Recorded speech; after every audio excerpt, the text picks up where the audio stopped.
an activist for female education.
Kindly be seated.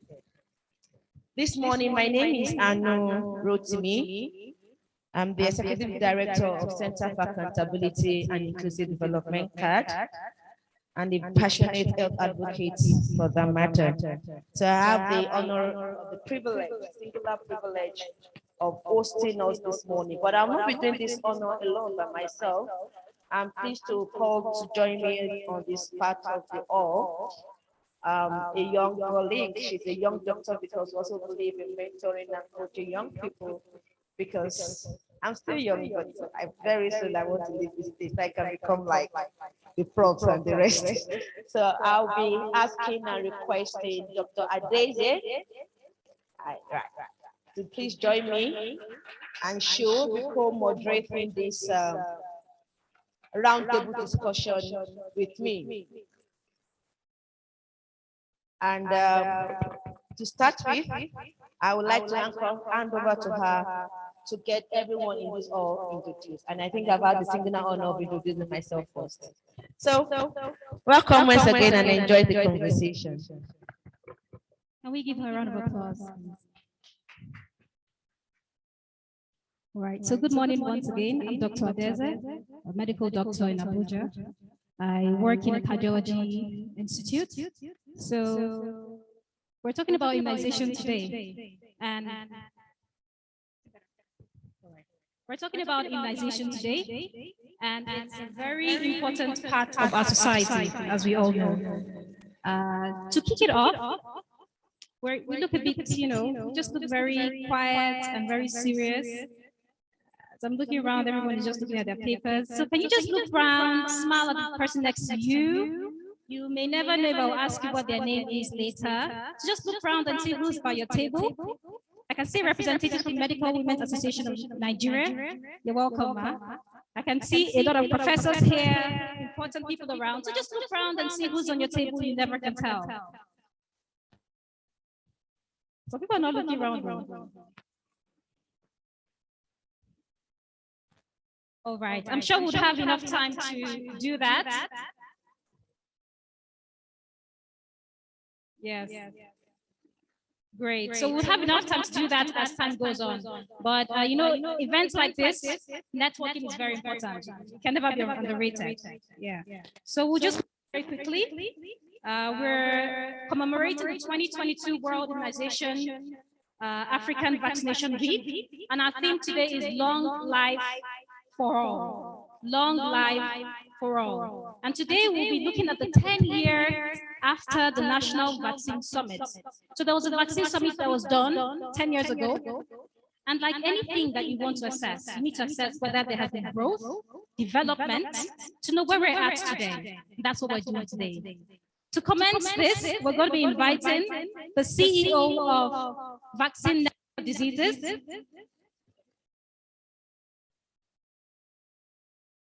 so we're going to invite her to give the objectives, but before she comes on, we will be taking some goodwill messages from some representatives today. All right, I'll hand it over to. Thank you. Thank you so much, Dr. Daisy, and this is very wonderful. So quickly, we need to do self-introduction, and I will kindly request everyone. So I will pass the microphone forward, and after, please, sanitizer. Do we have sanitizer to go around the table following the microphone? So we just want to know who and who's in the all, your name, your organization, and your expectation from this meeting. Thank you. Please don't forget to have your designation along with the organization. We want to know you and meet you so we can have a better networking environment. Thank you. Over to you, sir. Let me start from here.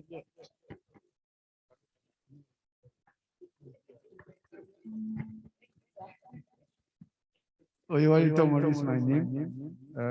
I'm former everything you can imagine. Let me stop at that. Good morning, everyone. My name is Adebayo Abanida. I'm a retiree looking for a job.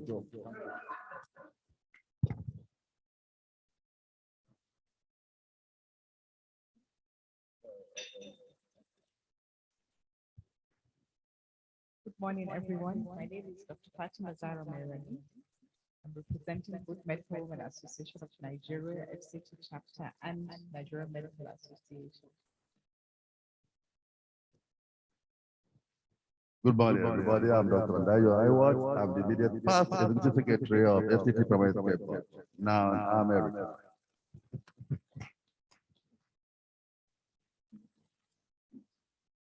Good morning, ladies and gentlemen. I'm Oludare Richards with the Guardian newspaper. Thank you. With the Guardian newspaper. Good morning, all. Honorable Mohammed Usman is my name. I'm the chairman, National Advocates for Health Group. Thank you. Good morning, everybody. It's a pleasure to be here. You don't have to stand. You don't have to stand. Okay, Honorable Usman, Mohammed Usman is my name. I'm the chair of the National Advocates for Health Group. Thank you. Good morning, everybody. It's a pleasure to be here. My name is Dr. Francis Ohanido. I'm the Director General of West African Institute of Public Health and also convener of African Vaccination Week Symposium. Good morning, everyone. I am Joseph Kadri. I work for IT. Jonathan is I work for CADE, Center for Accountability and Inclusive Development. Good morning, everybody. I'm Dr. Mokore Lucy Amos. I'm the head of Child Survival Branch and Federal Ministry of Justice.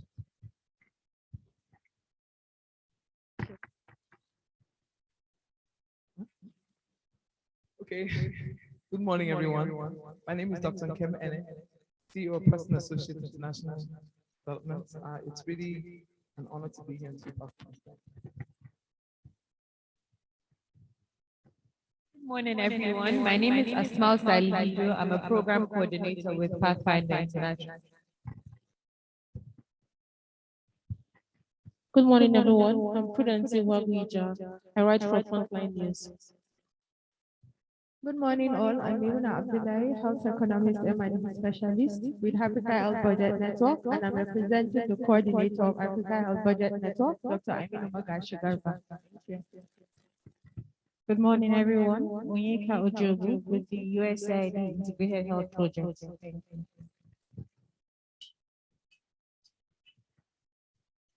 Good morning, everyone. My name is Khadija Hamid Boboy, the African, the Vaccines and Essential Drugs Associate at Africa Health Budget Network. Good morning, everyone. My name is Bella Halima, the Information and Youth Engagement Officer of Africa Health Budget Network. Thank you. Good morning, everyone. My name is Oyeyemi Piton. I'm the Executive Director for GEMO Initiative. Thank you.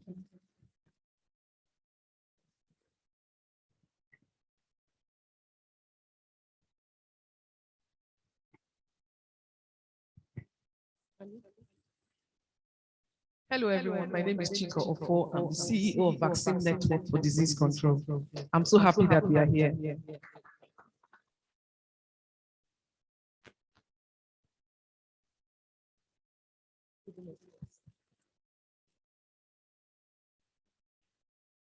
Thank you, everyone, for that introduction. So now we are with the Google messages. I like to call on the representative of Pathfinder International, Pathfinder Nigeria, to please come for a Google message. Huh? Okay, she's still coming. All right. So it's also my honor to please invite Honorable Usman to give a Google message on behalf of the parliamentarians, the legislative arm of government. And after that, I will be requesting the singular honor of having the representative of Federal Ministry of Health to please come over after Honorable Usman. Thank you. Good morning, all, once again. Well, like they said, once a soldier, always a soldier. Once a parliamentarian, always one. And I'm always proud, such. The week we are commemorating is very key, very fundamental for the progress of Nigeria. And I know where we're coming from. As far back as 2017, when I was in the House of Reps as Deputy Chair of the Committee on Healthcare Services, I worked very closely then with Dr. Chizoba, as well as Madam Chika Ofo, on doing what I called, then as a parliamentarian in advancing the culture of immunization in Nigeria. And I remember various maybe bills, motions passed on the floor of the House to ensure that Nigeria, attains a better status in terms of immunization. Particularly, I recall that time with the Gavi transition, which was put up, deferred, and I was not really happy because as a nation, that's what we keep doing. Postponing the doomsday is always not good for us. If we had maintained that calendar, probably the progress which would have recorded today would have been a bit higher. We're still having these challenges. Immunization coverage currently in Nigeria, based on statistics of 2020, is 57%. That means short of 43%. And I recall that over 3 million children are still missed out of immunization. When we look at the commitments, some of the commitments have even not been touched, you see, at all. Here I'm talking of the local vaccine production. And I'm happy today we're going to learn a lot from Professor Tomori. And we are planning with Tomori, with Professor, in fact, to go for a high-level presentation to His Excellency the Vice President on this local vaccine production anytime before the end of May. And that was why, because we're not really happy with the situation that we are. COVID has exposed the deficiencies of the Nigerian health system. We must all wake up to do the needful. Unfortunately, the National Assembly is more or less has finished its job for this current assembly, because we are already in electioneering campaign already.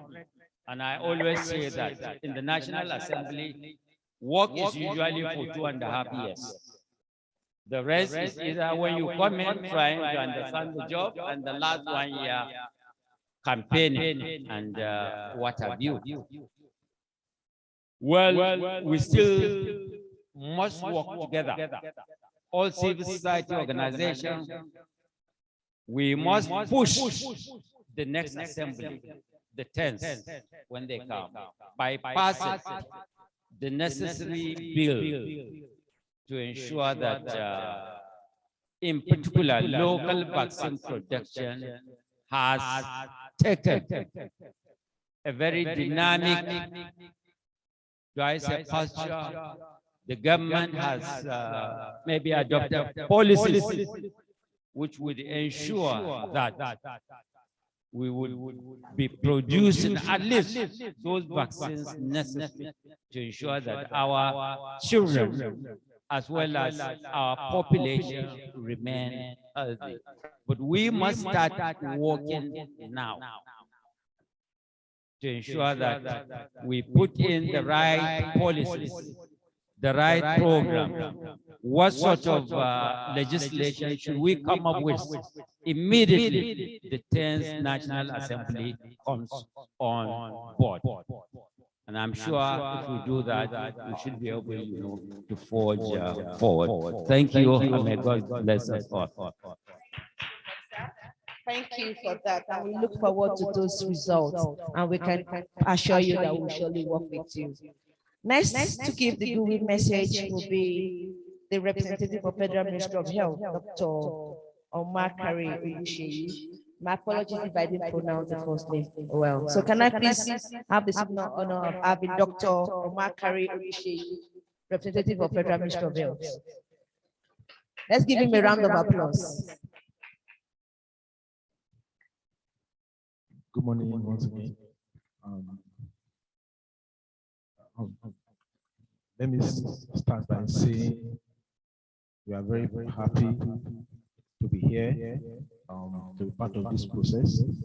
We all know quite well that Nigeria has one of the, in fact, not one of the highest. Nigeria has the highest under 5 mortality in the world. This data is not something that is acceptable and is not befitting to the standard of us, of the country as the giant of Africa. One of the ways to reduce this bad disease is is making sure that we prioritize interventions that can actually help us to reduce the mortality. And what are these mortality interventions that can actually help us to reduce the mortality? We talk of basically, if you look at the child survival strategy, about 9 of them, the 2 priority ones that can actually help us to reduce the under 5 mortality are effective immunization and effective immunization and nutrition. So being here today will help us as a ministry to be able to know where we are and forging way forward to be able to address our challenges. So once again, we are very happy to be part of the process. And as we go forward, we believe whatever we articulate here, we help in reducing the under 5 mortality in Nigeria. Thank you. Thank you so much. Thank you on behalf of Federal Ministry of Health for that wonderful goodwill message. And I can assure you that we look forward to those key results. Next to give the goodwill message is a representative of the donor community and the project. Yeah, I would like to call on Dr. Onyeka Ujoku from USIP IHP project on behalf of the donor community. Dr. Onyeka, over to you, please. Let's give her a round of applause, please. Good morning, everyone. Point of correction, I'm not a doctor. I don't know why they insist on calling me a doctor. And I guess this is, so first of all, thank you very much for the invitation to this very important activity. We can't talk so much about the importance of ensuring that our children are effectively immunized against preventable diseases so that we can ensure that we're reducing our child mortality rates within the country. So this event is actually very, very important, and I'm hoping that the discussions are robust enough for us to be able to reach resolutions that we can take forward for implementation. I talk a lot about financing because resources, funding is very important for us to take forward policies that have been put in place. I think it was about 2 years ago, a new policy or agreement was reached with Navi that set targets for us to be able to improve our coverage for immunization. So I'm really hoping that through this meeting and other activities that are happening on this very important week, we are having discussions to ensure that those policies we have, those agreements we have with our donor agencies are effectively implemented. So thank you very much again for having me here. Thank you. Thank you so much, Dr. Onyeka, for that. I like to invite here to give a good message on behalf of the high NGOs, Dr. Amina Durai, the country director of Pathfinder Nigeria.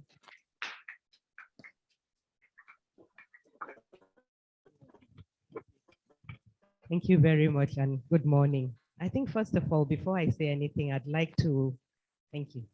I'd like to say that one of the major reasons why I came here today is to see my Prof Tomori. Yes, I had the privilege, sir, of being at a panel with you on, I think, Channels Television sometime last year or about 2 years ago. And he found me after that. And luckily enough for me, I found you today in Abuja, and you must go and check on my dad today, sir. Yes, because there's a history there. So I think first of all, it's just to say a huge congratulations to Vaccine Network and all the partners here that came together to recognize, this very important milestone, because, it's very interesting that we've been talking about vaccines for a very long time.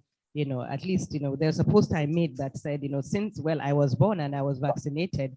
So I think I'm doing well and I think I'm healthy.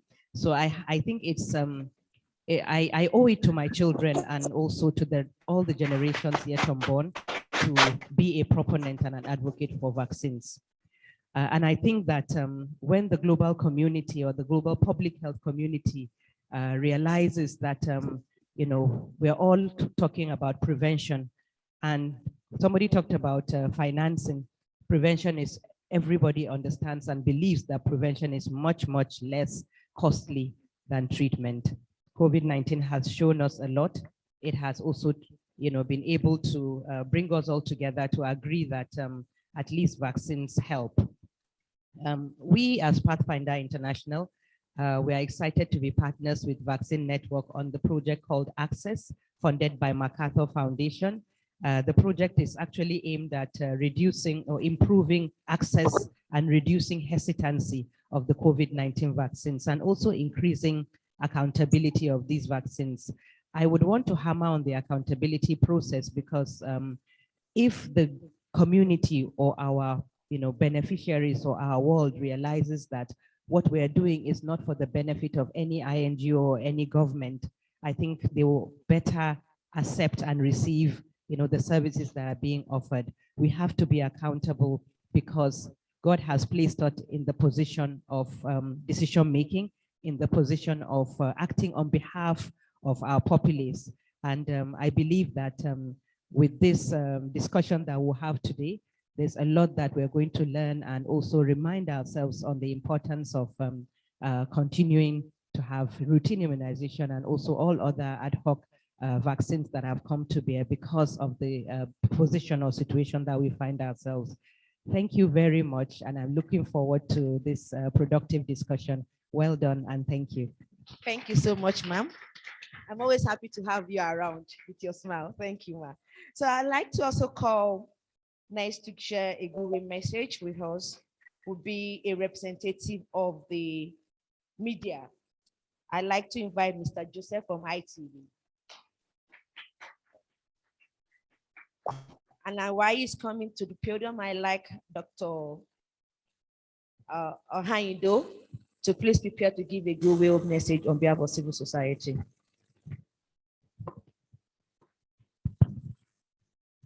Good morning, everyone.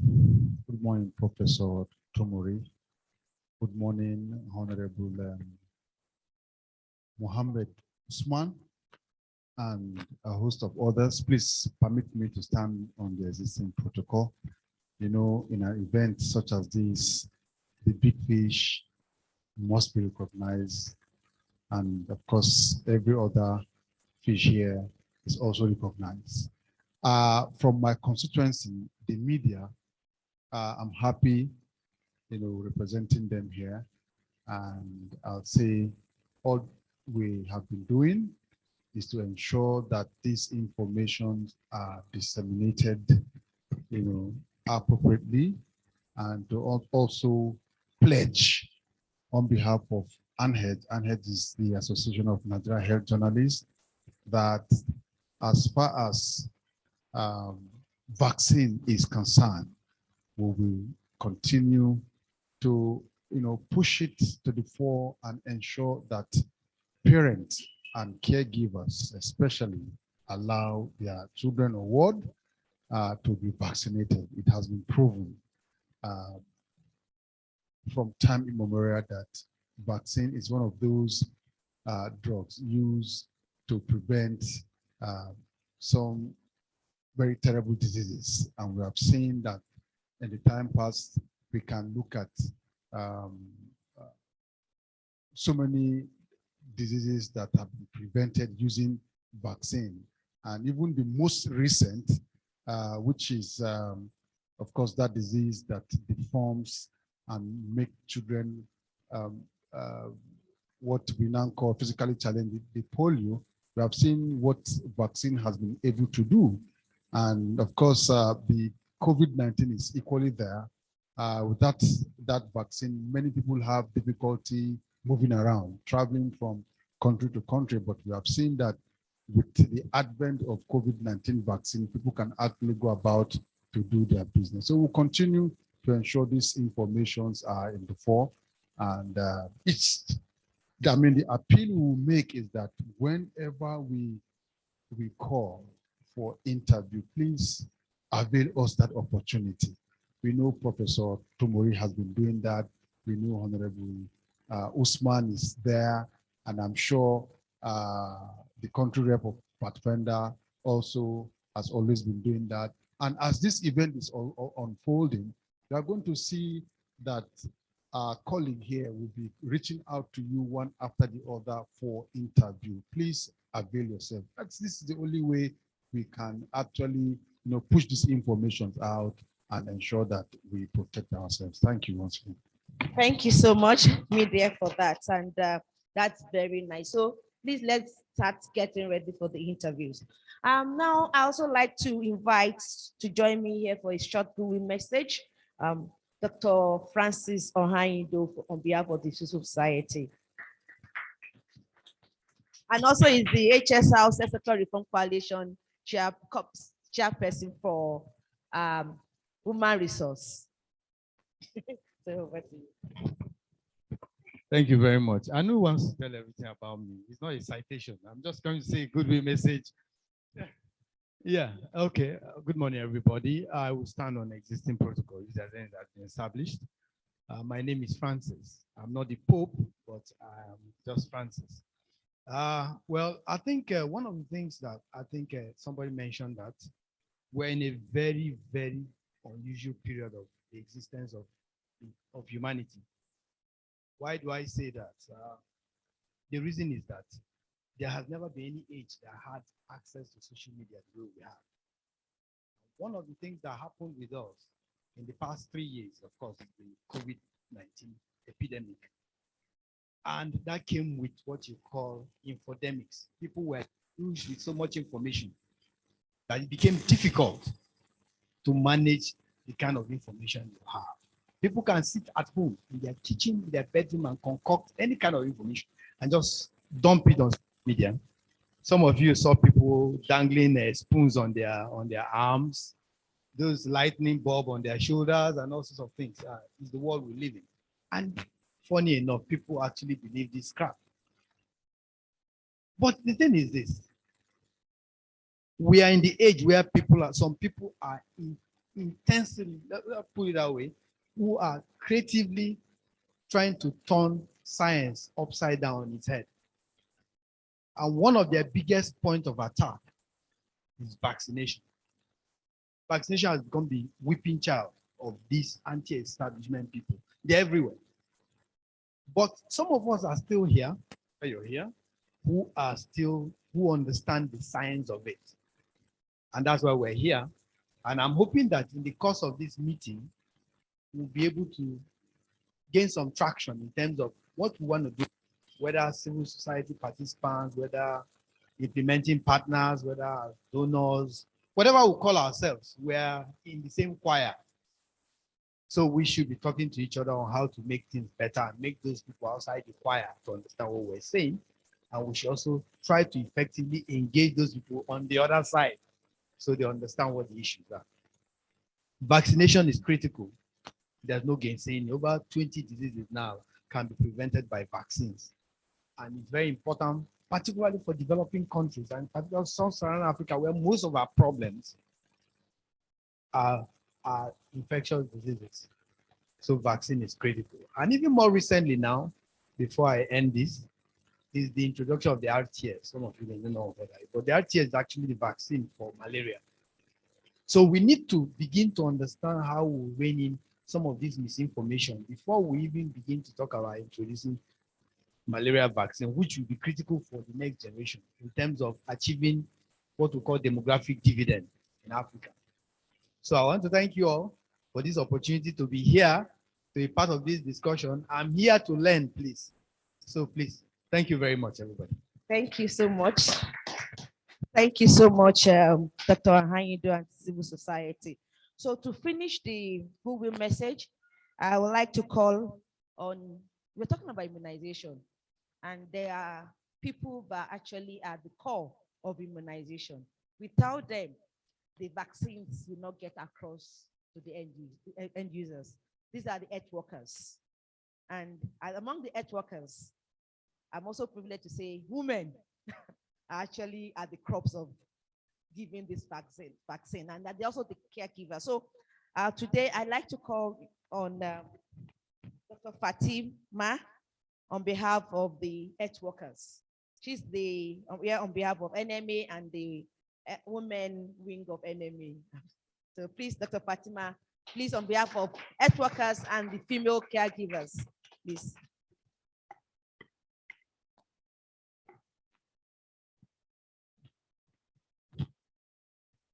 So good morning once again, everyone. As she said, I'm here on behalf of Nigerian Medical Association and the Medical Women's Association of Nigeria. I said I'm standing here on behalf of Nigerian Medical Association and Medical Women Association of Nigeria. As she said, we health workers are at the forefront in all directions. First, we are the people involved in giving the vaccinations to the population. And on the other hand, if unfortunately the populace does not accept the vaccinations, we are the ones that bear the brunt of the populace falling ill or getting down with the diseases that we're trying to prevent and coming to us as health workers. So we're very passionate about vaccinations because they prevent the diseases that come to us. And as we all know, prevention is much better than cure. So I congratulate each and every one of us here for this milestone. And I encourage us to keep working harder and harder to ensure that the entire country is fully vaccinated against all preventable diseases. I'm very passionate about cancer of the cervix, so I will not leave this floor without requesting that primary healthcare development agency please partner us with the relevant agencies, Ministry of Health, First Ladies Against Cancer, whichever organization can come in handy, so that we get the vaccines into the country to prevent our young girls from getting infected with the HPV virus, which ultimately leads to cancer of the cervix. Thank you very much. Thank you so much for that, and thank you. Next on the agenda right now, and before I proceed, I would like to start inviting my co-moderator, Dr. Adeze, to please join me here for the next sections. But before then, we'd like to go online. We have online participants. My apologies, online participants. Please, can we see the participant view, please? We'd like to see the participant view. Thank you. Can we have it in the, yeah, so thank you so much. Can we have it in the gallery view? We'd like to have the gallery view of the people online. All right. So thank you so much. And we have quite a number of people online joining us virtually. So online people, please, we welcome you this morning. We can see Mr. Olayinka Subreu. We can see, yes, thank you. We can see the wave. Okay, thank you. So I can see more people. I can see Sunday Udo. Yes, thank you for joining us. Oluwayemisi Male, I can see you. Olabisi Adebawo, I can see you. Chubueze, I can see you. You can have Afolabi, Terry. Okay, yeah. Dr. Terry, thank you for joining us this morning. Yeah, then we can also have Afolabi Afolake, Yetunde Afolabi, Dalvin.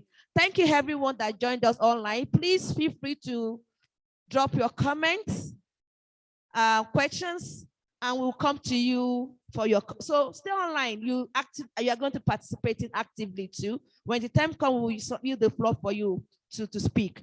So on that note, we'd like to proceed. Dr. Adeze? So she will be anchoring from here, the next section of the conversation. Thank you so much and enjoy the rest of the meeting.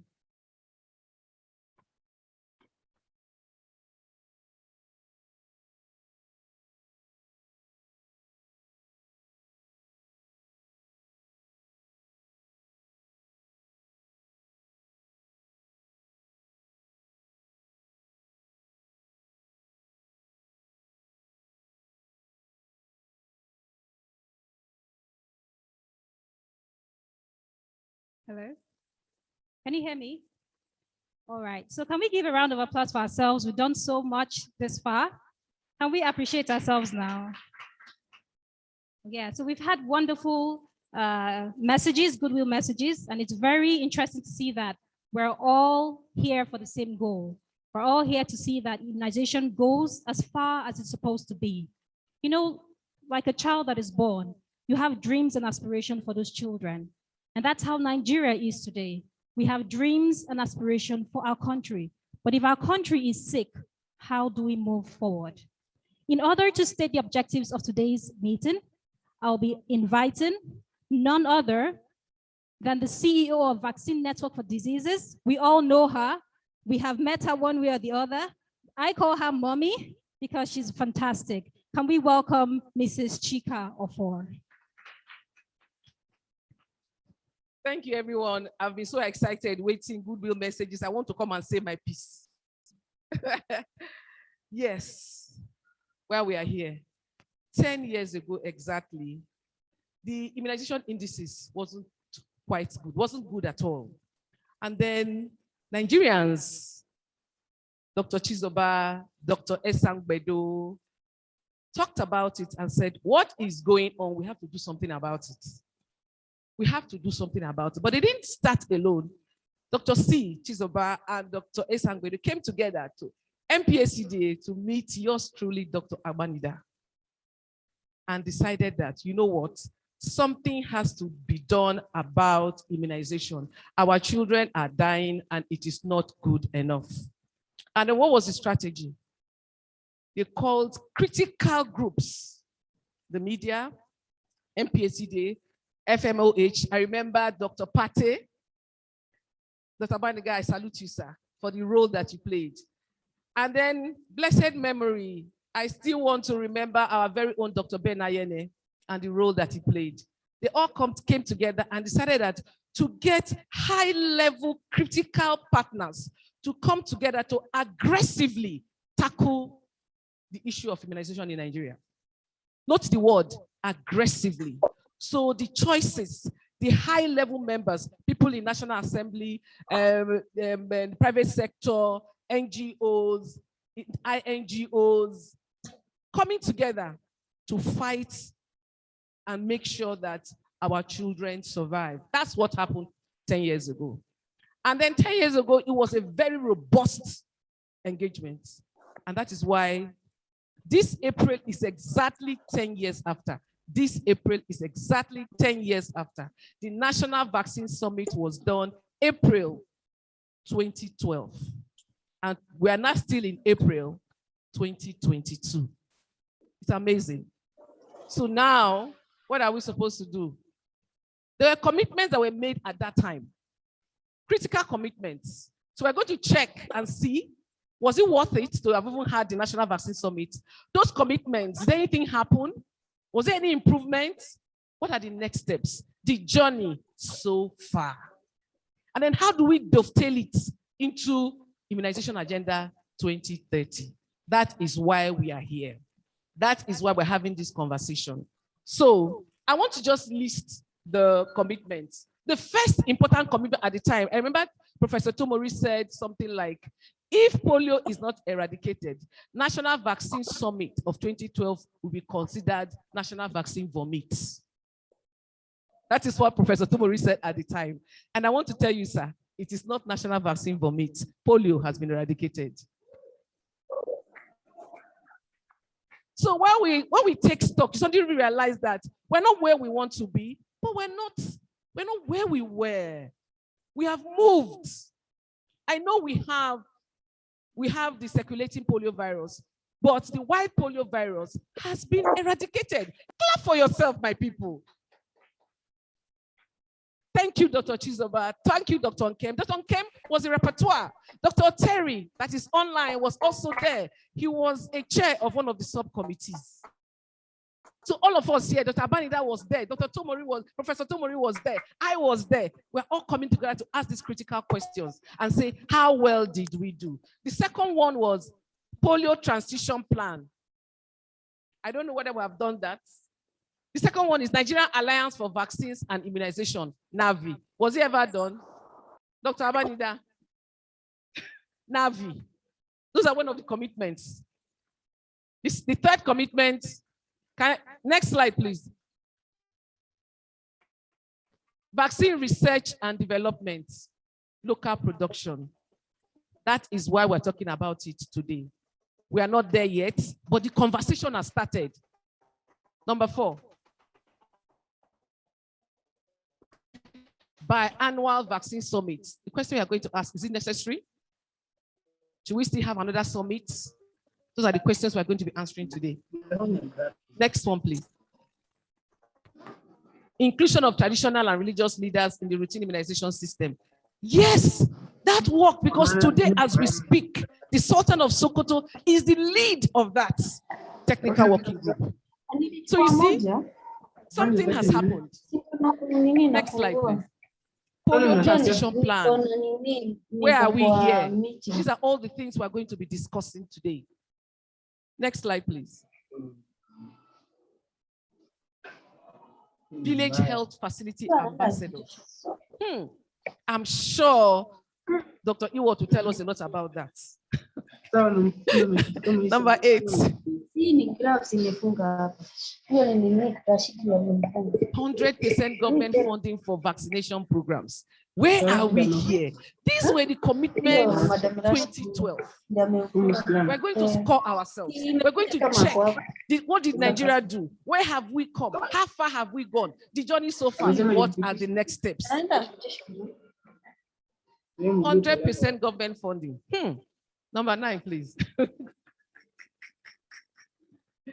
National Immunization Technical Advisory Groups, NITAG. What is NITAG?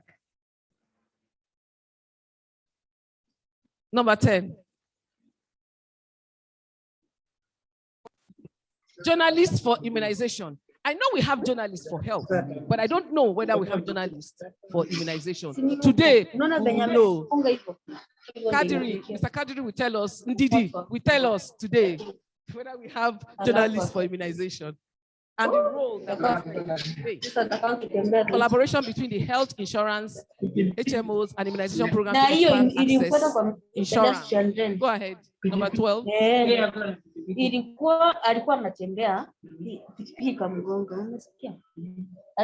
Public-private collaboration to improve routine immunization coverage. Dalvin, can you mute? Dalvin, mute your is working. This one is working. Onyeka. Okay. The 13th one. Dalvin, you are disturbing the meeting. Mute yourself. I talked about it there. Yes. So those are the commitments. So what are we doing today?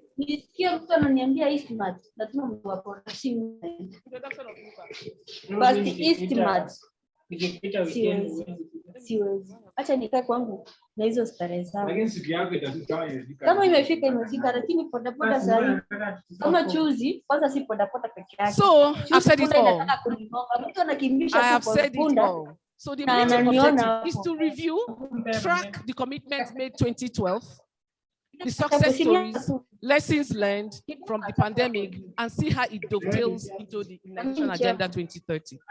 To chart a course of action for translating commitments to action that will set the country on the trajectory of IA 2030, to escalate Nigeria's commitments and secure the citizens' interest in ensuring Nigeria achieves the IA 2030 protecting all the citizens from preventable disease. I just want to say here that I know we are not where we are supposed to be, but we have moved. We are not where we were. We have eradicated wild polio virus. Some of those committees have been formed. So whether we like it or we are moving. So let's clap for each other here. So more work. Now we know that we all put our hands in the ring and we are working. We are fighting in the ring. So we need more work to make sure that we win that war.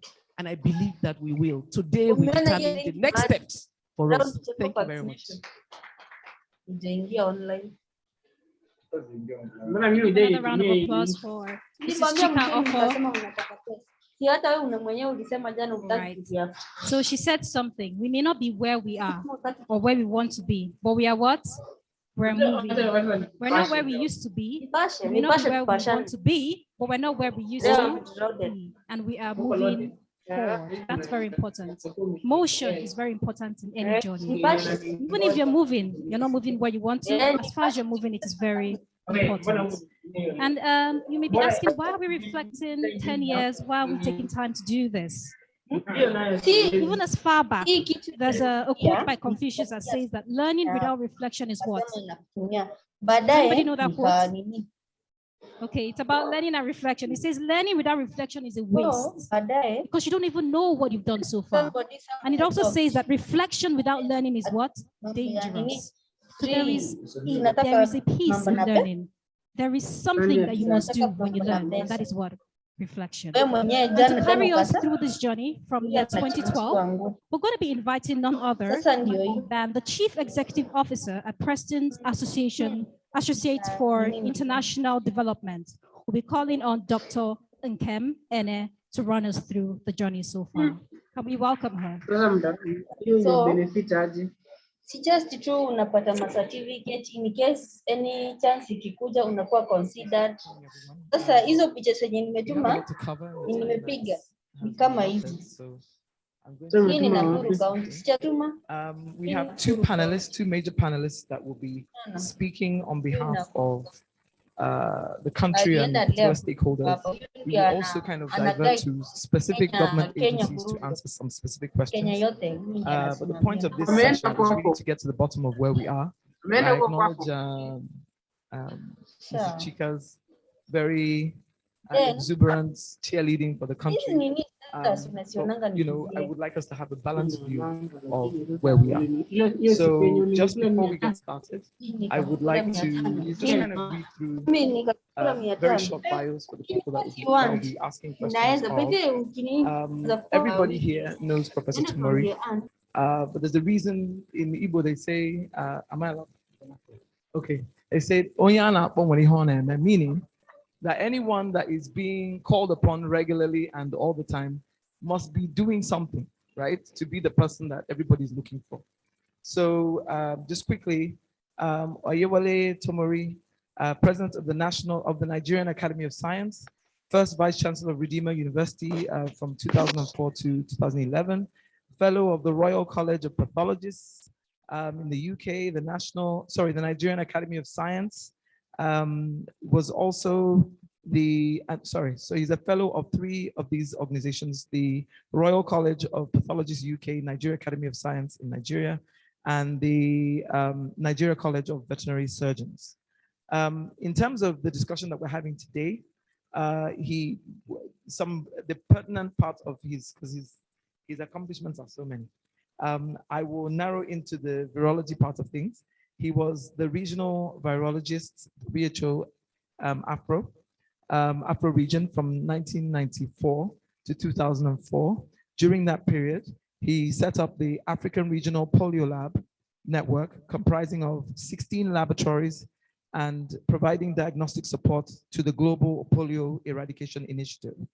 The network became the forerunner of other regional diagnostic lab networks for measles, yellow fever, and other viral hemorrhagic fevers.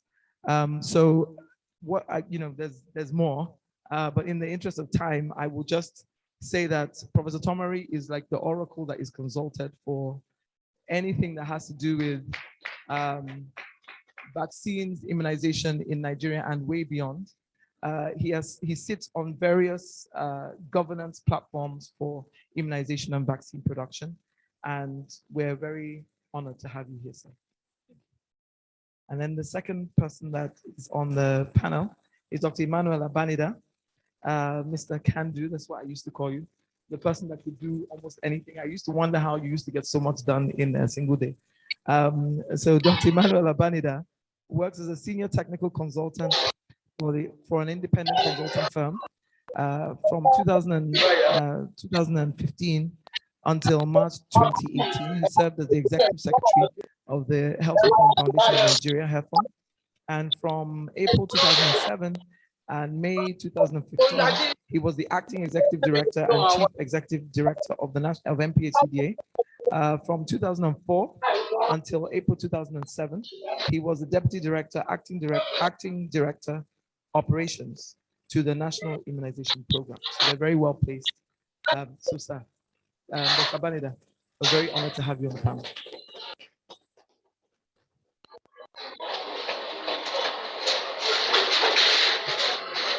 Okay, I'd like to recognize Professor Nasidi, who is here.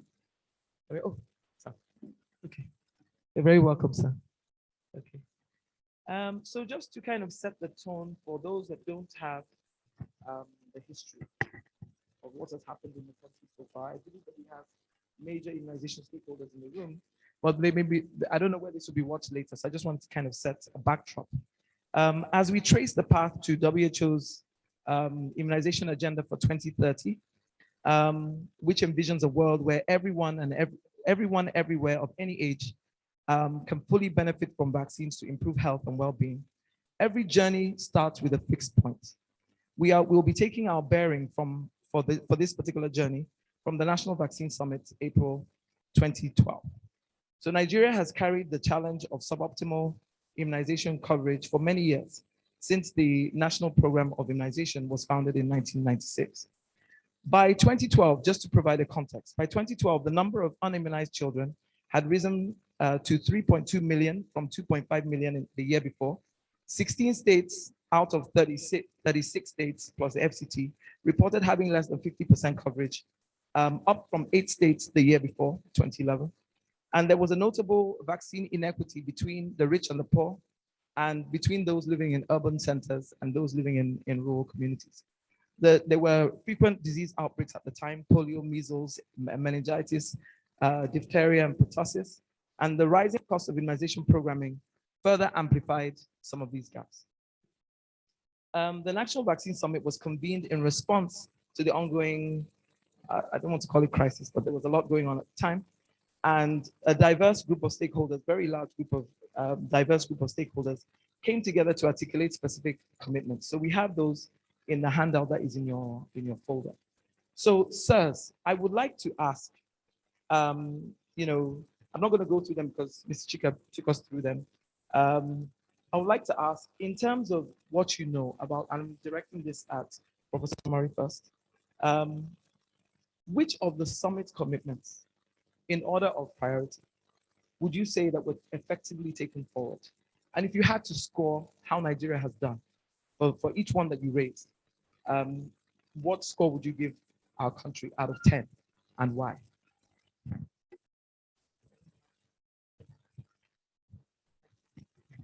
Thought Barinda was going to start, but that's okay. Thank you. I think it is important to put in perspective. You may sit down. I think it's better to put in perspective the work that was done in 2012 when the first vaccine summit came. And just like Chika had read out, there are a lot of guidelines and steps and milestones we set for ourselves. Some have been achieved, as you said, some have not. I think to me, the most important, of course, is that Nigeria is now free of wild polio. And I think whatever anybody may say about that, and those who were directly involved, I remember I was on the ERC, which was monitoring what was going on from 2004 until last year. The greatest day for me was when at the African Regional Security Commission, which I was also a member, the whole of Africa was declared free of wild polio. And of course, that includes Nigeria. Over the years, when I was in WHO and other places, there's always a thing of pain to anyone when you get to a place and then they give you the African figures for performance. And you find that, in fact, we used to have two sets of graphs. They would do Africa with Nigeria included, and then Africa minus Nigeria. And when you take Nigeria out, we qualify like any other part of the world. Add us, and then it became, and then everybody turns around and you're from Nigeria, you know. And I mean, international meetings, that becomes quite quite an embarrassing thing. And I think one of the things we're going to be talking about landscape and stuff, which is what I actually will quite quickly go into. I wish our leaders have the shame that some of us have when we go out of this country. Then I believe they'll come back and do something good for the country. If you go to a meeting and the first thing that people do, you introduce yourself with the pride of Nigeria. I'll tell you one. I was in Gabi board, my first day at Gabi board. Typical, you know, us Nigerians, we like making noise. When I got up there, told them who I was. I'm from Nigeria, the largest population there. You know. I sat down in the class and I was swelling where I was sitting down. And then the first lecture given by the chief executive, he started, and I will tell you what he said. That he said, members of the Gavi board, I'm very pleased to announce that finally, Nigeria has paid the first installment of the money she misused, 2-point-something million. And so imagine what it does after boasting that I'm Nigerian and I'm sitting down there and all eyes turned on me. You know, so we have a thing to do, to have pride in our country and to do the things that we need to do, not to bring shame to the country. And that's why I said, I hope our leaders, the political leaders, when they go out, they realize some of the shame we go through, you know, when we go out in fighting for our country. It is very, very important. Otherwise, that's the only way. Back to what you say, polio eradication, although the wild polio is gone, if you look at the certificate, it did not just say that Nigeria is free of polio. It says the Africa has interrupted the transmission of indigenous wild polio. So when you look at it in detail, even if we are getting circulating, we still have valid certificate. Even Malawi, that got its own from Pakistan, it still has a valid certificate because the certificate specifically says that we have interrupted transmission of indigenous wild polio. So, but then we shouldn't rest on that. It is not the figures we're talking about. It is the person who is affected. If a child, whether a child gets polio because of wild polio or because of circulating, it's still polio.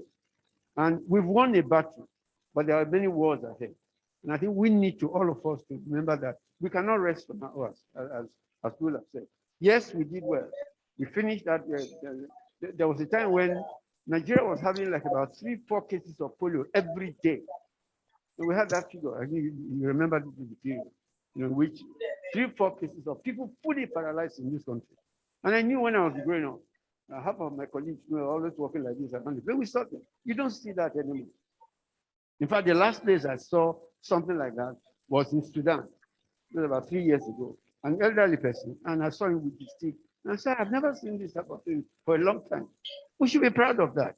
And that's one of the things. But then, like I said, so long as there's a child who is coming down with circulating vaccine-derived polio, we need to be equally touched as we're talking about that issue. And that's, I think that's a great success. As I said, we've won a battle, but there's so many wars ahead of our time. Back to quickly, let me talk about the thing they say I should talk about, which is local vaccine production. Long before the summit was done in 2012, long before the summit was done in 2012, Nigeria has actually been involved with vaccine production in the country.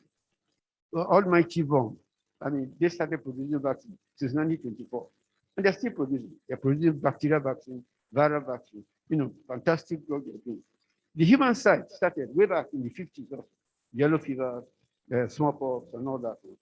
But I think we need to learn a lesson from what happened with the human vaccine for us, because it's your generation. You are the one that will see what errors did we make in that generation, what errors, so that you don't repeat those same type of things. Nasidi is here. He was directly involved that vaccine production. I remember my first association with that vaccine place was actually in 1970. I was doing my last year in the veterinary school, and I had to spend 3 months in a veterinary clinic before I go back for my final year. One of the activities we were doing was to inspect the vaccine production center in Yaba, because they're using some animals, sheep, goat, and also. So we used to go there and go and inspect. So since 1970, I've been involved. And we're doing great things in that place until 1990. Now, Sydney will tell you, 85, those of you who are here, we had a huge yellow fever epidemic in this country that came 1985 all the way to 1992. And then it was the vaccine from that place that we used. But of course, we got overwhelmed. And so we had to start importing. That's why the idea came, let's build up this one so that I can produce more vaccine for the entire country.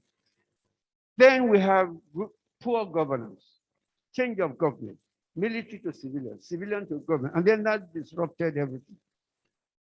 The whole thing collapsed until about 2005, when Professor Lambo became the Minister of Health.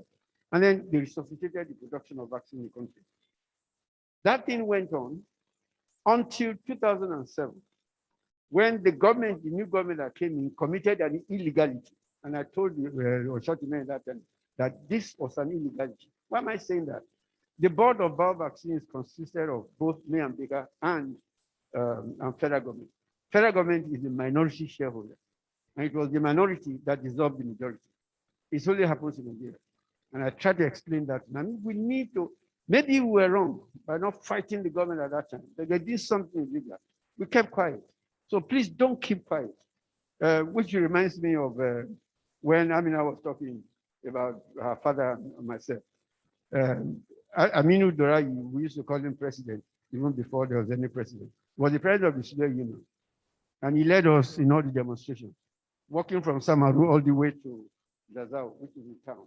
We walk on the main road, soldiers were on the side, we went forward. He was leading us. I'm going to see him tomorrow, about a day later, I don't know. I haven't seen him since he led us in the demonstration. But courageous people were there at that time. We fought the government, we fought the military, we fought everybody for the good of the country. You young people, I know you get worried about this thing. I'm still alive. There's some of the places I've been to, things I've said. You see, I think God knew what he was doing. He didn't give me big size, but he gave me big mouth. And I used it. I was telling my colleague here that when God endows you with something, make good use of it. When gray hair came on my head so early, I started getting worried. Oh, I should go and die. But then I discovered that this is an asset. So when I open that door and I come in first with my head, it is the gray hair you see. You will start off, old man is coming in. When I come with my small size, it's too late to sit down. So you see, use the asset God has given you for the good of the people and for the good of yourself. Don't forget, there's always something in that. So we need to have people like Chika and all these other NGOs that are doing great things. We need to get them to do that. So let me just put that way. We need to get ourselves, make sure you get involved in all that is going on for the good of the people. Thank you very much. Thank you very much, sir. But sir, you still didn't zero in on a score. So you said the polio eradication has been over 10. How was Nigeria then? Yes. 8. That's good. That's good. Thank you very much. There's a lot of work to do. Okay. Yes. Yes, sir. Thank you very much. And then local vaccine production, you'll put at.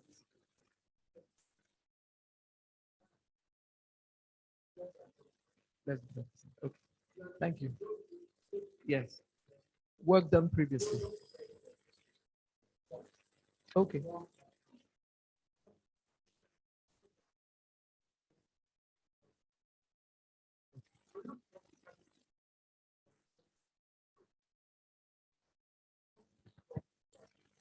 Yes.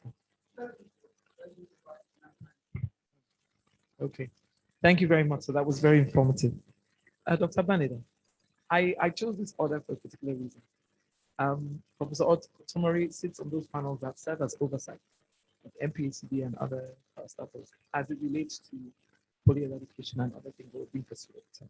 So from an operational standpoint, you were director of diseases at MPACD. You were also executive director for some time. So, I mean, you had to make many decisions around the operations of translating what happened at the summit into everyday activities and then have some outputs, outcomes, and then we'll be looking at the impact that was achieved during your tenure. It's true that the polio eradication wasn't accomplished during your tenure, but there were lots of things that were put in place to get the ball rolling. Could you tell us what some of those successes were? That is, those operational successes that led to achieving these major milestones and some of the challenges that you had as well. Thank you, Kem. I want to say that you have not made any mistake by asking Professor Tomori to come before me. If you have asked me to talk before Professor Tomori, I would have not done so. Because I'm not talking of the fact that we come from the same ethnic tribe where we respect elders. But he is my boss, my mentor, and I'll be following him. In fact, my own mannerism of presentation, I took it from him. And moreover, if I even do so, and I want to speak before he speaks, Professor Nasidi will ask me to sit down. They're all here. Yeah. Now, I want to, before I answer your question, just maybe touch on some of the things that Oga said. That's Professor Tomori. I'm not going to say anything after he has said it, but just to strengthen some of the things that he said. Number one, you have, permit my language and permit my mannerism. We have a set of irresponsible people in Nigeria that are roaming all over the whole health space, and they are taking decisions that are affecting everybody. It is only in this country that you are doing a plan for, I'm talking about vaccination now, immunization, and maybe for other primary healthcare issues. And you keep a large space of what partners are going to come in, bring in. What are the partners going to bring in before you even think of what you are beginning? And I was saying some time ago that it came to a stage in Nigeria where even if Nigerians are to go to the other rooms, they probably will have asked what will the partners do first before I go to the other rooms, as bad as that. Unfortunately, the constitutional arrangement that puts health on the concurrent list is supposed to help us. But the irresponsibility at the subnational level has become the responsibility at the national level. And whether or not the national level catch up of the responsibility that's going on at the subnational level, if they're able to sustain and maintain it and feel that traction and feel that grab from subnational level, I don't know. Now, 2012, 2011, 2012, 2013 were peculiar years in immunization in Nigeria, apart from polio and so many other things. But when we thought that we were going to take certain decisions that were going to be very, very important. Number one, we had a framework called Accountability Framework for Routine Immunization in Nigeria, AFRIN, which was supposed to run to 2015. And the way people that have done well are supposed to be commended, and people that have impunitized, that have not done anything, they are supposed to be punished. As far as I know, only one person was a victim of that AFRIN, and that person was in Sokoto, and the program officer in the ministry who did something and they was demoted by one step. But unfortunately, the next person that will come as a commissioner removed that demotion in there. So forget about that. But shortly after that, we have this conference, which I was privileged to chair on the government side as the technical chairman of that conference. And it was a very well-organized program, and a lot of things happened. At the end, PACD, we're supposed to be the warehouse for anything immunization in the country. We had a lot of operational plans in 3 areas. One is on the routine immunizations, which of course is supposed to be throughout the year. The second one is we have operational plans for accelerated disease control. That's when you have the upsurge of meningitis, yellow fever campaign, you have a measles elimination plan, and so on and so forth. And of course, the father of them all, and that is the polio eradication operational plan. I will say that some of the things that were very good in all our operational plans. But one was that Nigeria was insulted. And Oga Tomori took a lot of insults, I know, on behalf of Nigeria. Some of us that were small that were following him. Anytime we went for, there's a meeting called TFI, Task Force on Immunization in Africa, where you go every year. And I was always unlucky that I was glad that made the presentation on behalf of Nigeria. After the meeting, I would normally cover my face in shame because they will insult you. Number one. There was a meeting of a Foundation Mirrors, those who know it, in France, usually around April, May, and we were there. And Nigeria was supposed to make a presentation. I had the presentation, reviewed it very well, and I was not too bad in making presentation. But when I was presenting, the white men were smoking cigars, some of them were drinking tea, and they were moving out because Nigeria was talking nonsense. And I was like, you can't blame them now. One, they bring in the money. You are so irresponsible that you cannot even make the money available for your own children. They bring in the money, and you sometimes you use them very well and overuse them. So that's bad. Now, in 2009, we had a change in direction in National Primary Healthcare Development Agency with the appointment then of late 2008, August 2008, of Dr. Mohamed Pate as the executive director. I will say without any iota of doubt or without any hindrance that it changed the entire narrative of the operations and how we were supposed to run routine immunization in Nigeria, especially polio eradication, which was then at the forefront of our struggle for child survival. We had a meeting at the World Health Organization annual general meeting, and we had the opportunity of meeting with him, with Bill Gates, and there was a discussion with Bill Gates. The rest, I think, is history. Bill Gates has visited Nigeria for immunization of child health and so on and so forth, not less than 3 or 4 times. The first time he came on invitation so that he will help us drive all the ideas and traction so that we can have a positive projection, for polio eradication. And that time, akin to that was when we were able to engage the traditional leaders, the Northern Traditional Leaders Committee on, it was Northern Traditional Leaders Committee on Polio Eradication. But we changed the nomenclature to Northern Traditional Leaders Committee on Polio Eradication, Primary Health Care, and later on it became health. Just as the expert review committee that Professor Tomori was heading was expert review committee on polio eradication. I recall, I think around 2005 or 2006, at one of the ERC meetings, it was changed to expert review committee on polio eradication and routine immunization. And I also know that there were pressure for us to put polio eradication, expert review committee on routine immunization, on polio eradication, routine immunization, and primary health care and health in general. I got to know this one because we had pressure and we have members. He was the chairman, but I would say that perhaps maybe I was the secretary because I had the secretary at that time for all those years. So the involvement of, let's call the spade a spade. Bill Gates and other partners were giving money directly to the country and was also giving money even to our bilaterals and some UN agency to help us. The involvement of the traditional rulers in the North was a very, very good. Then the other thing was that when they knock you, you wake up. When Nigeria was living it, everybody was knocking us. There was hardly anybody from the international community at that time that was coming to Nigeria that would not talk about polio. And I think that consciousness was there. My sister was talking about HPV, which she was extremely very passionate about. I could recall now, nostalgia, I mean, knowledge that I know that my own stepmother died of cervical cancer. I mean, I didn't know that time I was in primary school, but later on I got to know that. I said, that's cervical cancer. Now, we wanted to introduce HPV vaccine. The rest is history.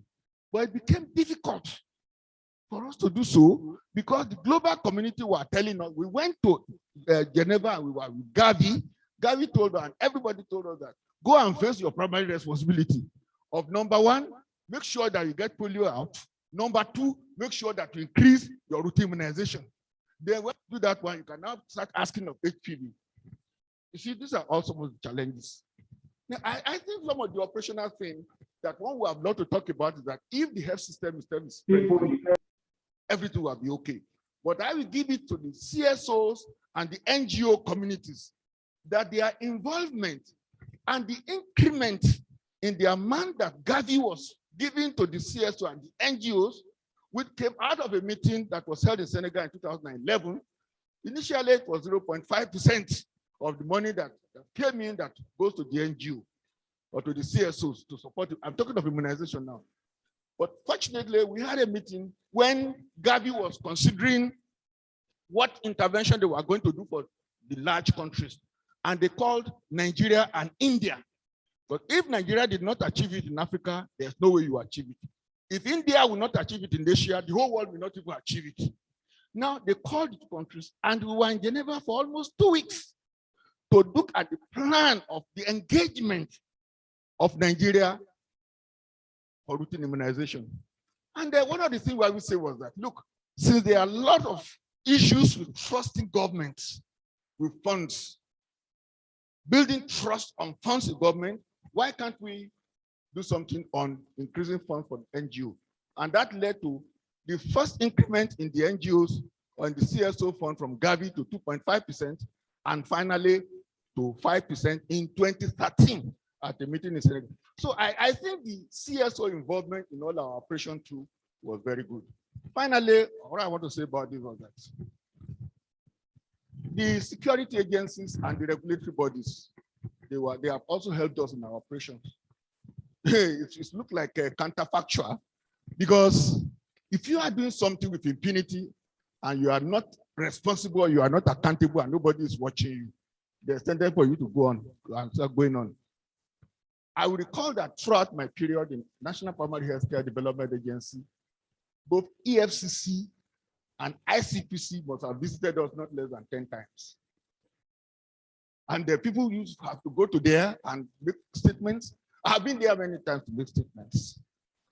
So because somebody is watching you, and even maybe perhaps maybe the CSO community and some other people that are operators in the field themselves, they are also making report about you, it enables you to stand firm and be very careful. All the same, I think we thank you all for what you have done in ensuring that we are where we are today. My fear, however, is that we have had interval conventions, summits, and conferences, but each time we will, that last time where we are, where have we been to?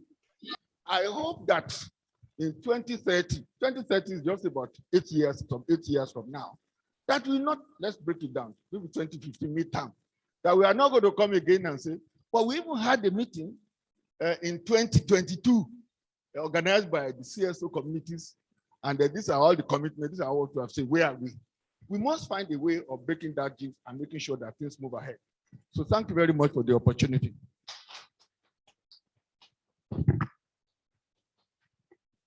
Thank you very much, Dr. Banida. Sir, as you take your seat, I'm going to put you in a small tight corner and talk about how you would rate the implementation of the National Routine Immunization Strategic Plan. That's where the accountability framework was embedded. So as part of the your references to accountability, how would you say the country has done in terms of a score now? Because you've explained that we need to concretize it into a score. So, okay, that's fair enough. Okay, so yeah, essentially, yes.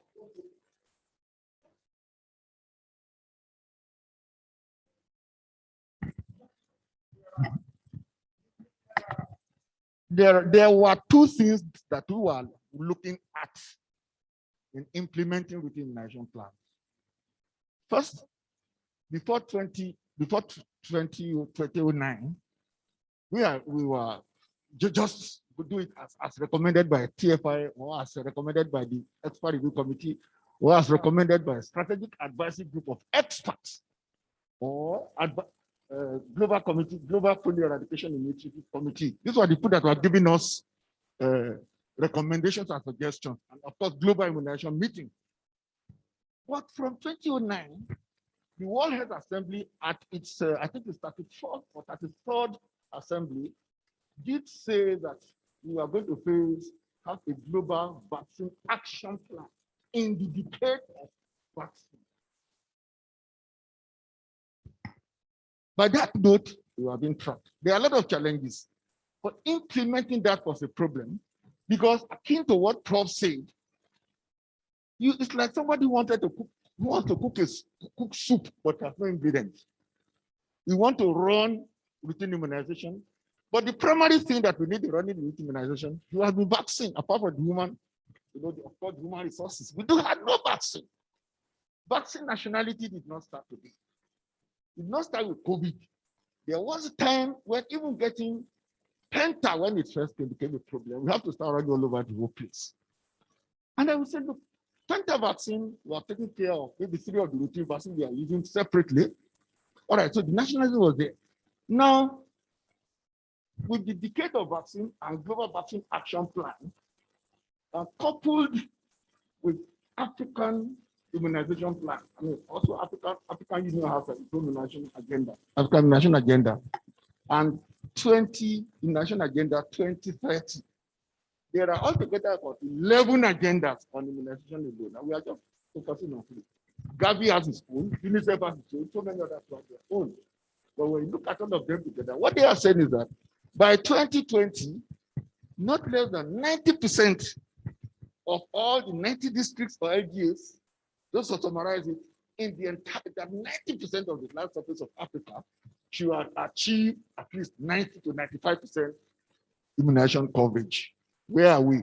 I think for Nigeria, I don't know what to give, but if I want to give something, Sir, maybe.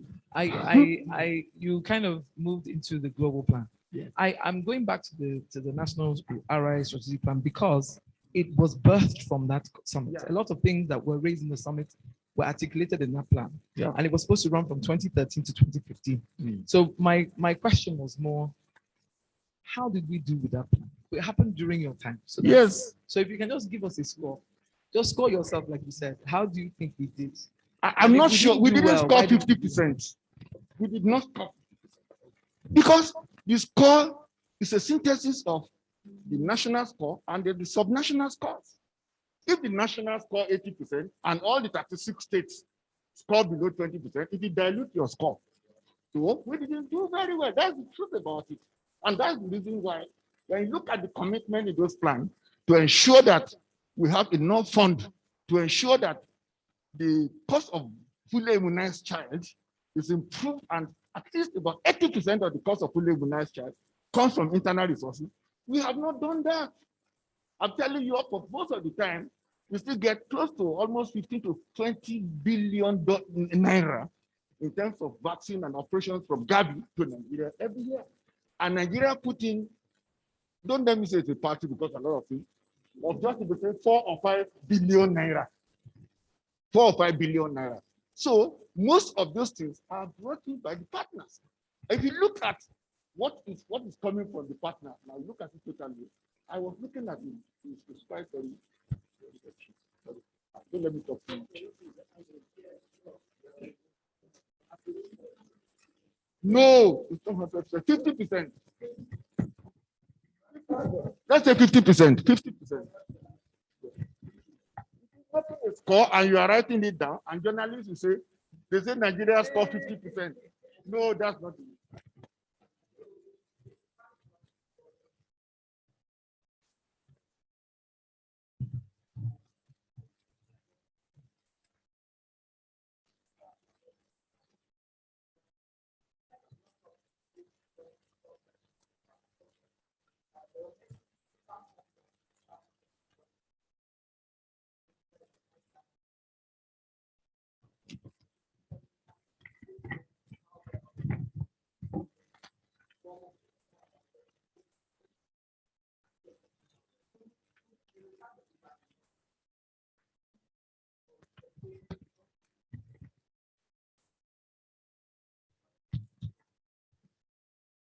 can, if you give me just 2 minutes, give me 2 minutes, give me 2 minutes.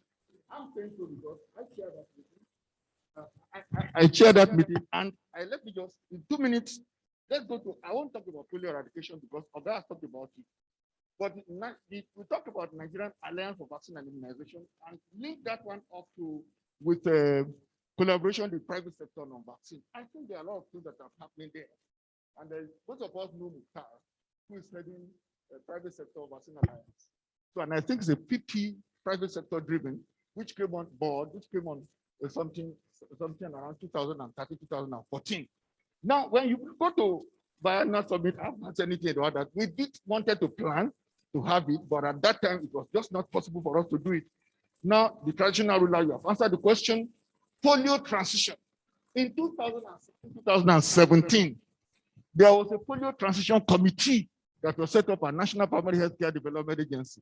And I was a member of the committee, so from outside, sponsored by Bill Gates Foundation to be in that committee. We were working until there was a polio virus.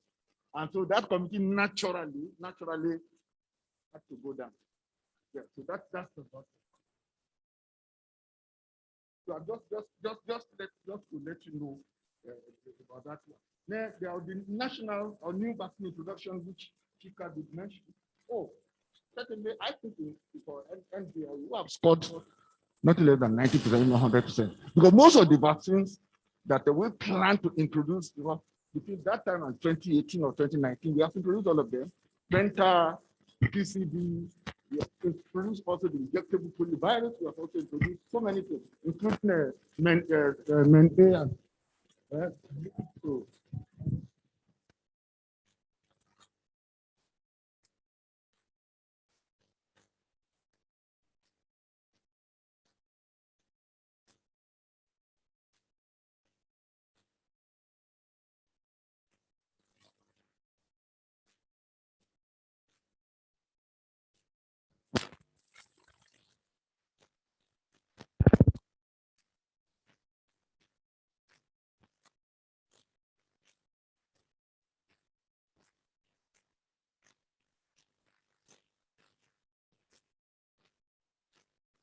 Okay, you're still muted. If you could unmute, please.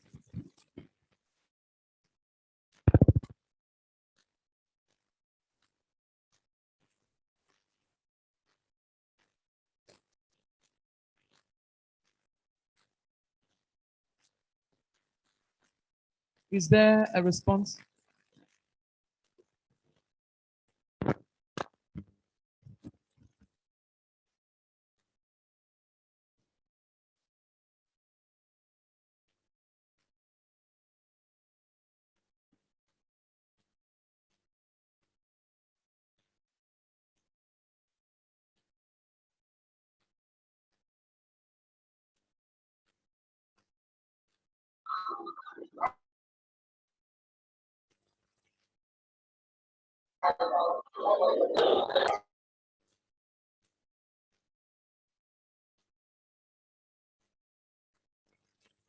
Sorry? Legislature that would like to make a comment or to make a response to the questions that have been asked about how Nigeria has done. How far have we taken the commitments that we made in 2012? Okay, we can hear you now. Please go ahead.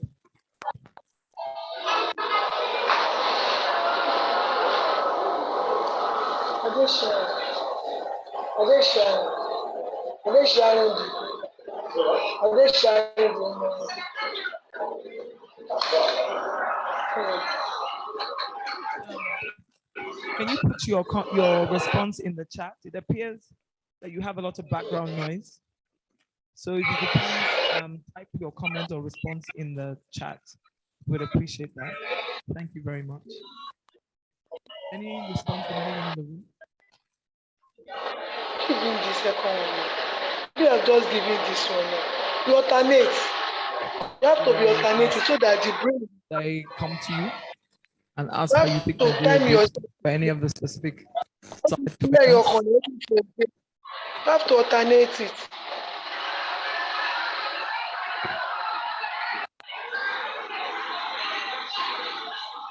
Yes. There's what? Night time. Yes. So In the absence of responses, we can take them one by one, just give it a thought. No narrative, just a thought. We don't have, unfortunately, we don't have the time to discuss each one. But at least at the end of this session, we should be able to have scores for each. And it'd be good if people could kind of chime into the conversation, because we'd rather than it being a score given one or two people, that it's a score that we kind of all agree that Nigeria is at right now. Oh.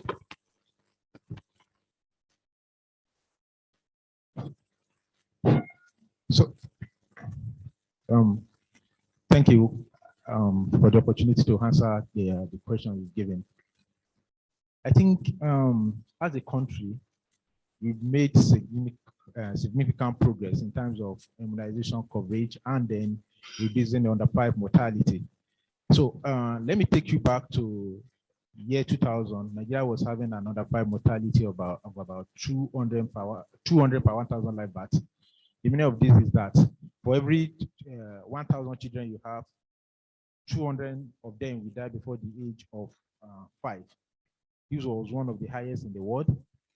But as Nigeria prioritized interventions that put up that increases the immunization coverage, we were able to see a significant reduction in under-5 mortality.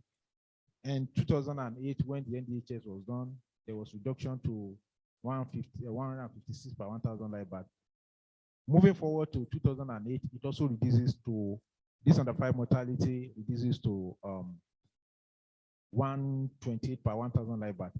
This is a significant progress, and this boils down to the fact that the country has actually prioritized interventions such as integrated management of childhood illnesses, essential newborn care, which has one of the major things there being done as improving childhood immunization. So we can see over the years that we made progress in terms of implementing these interventions that promote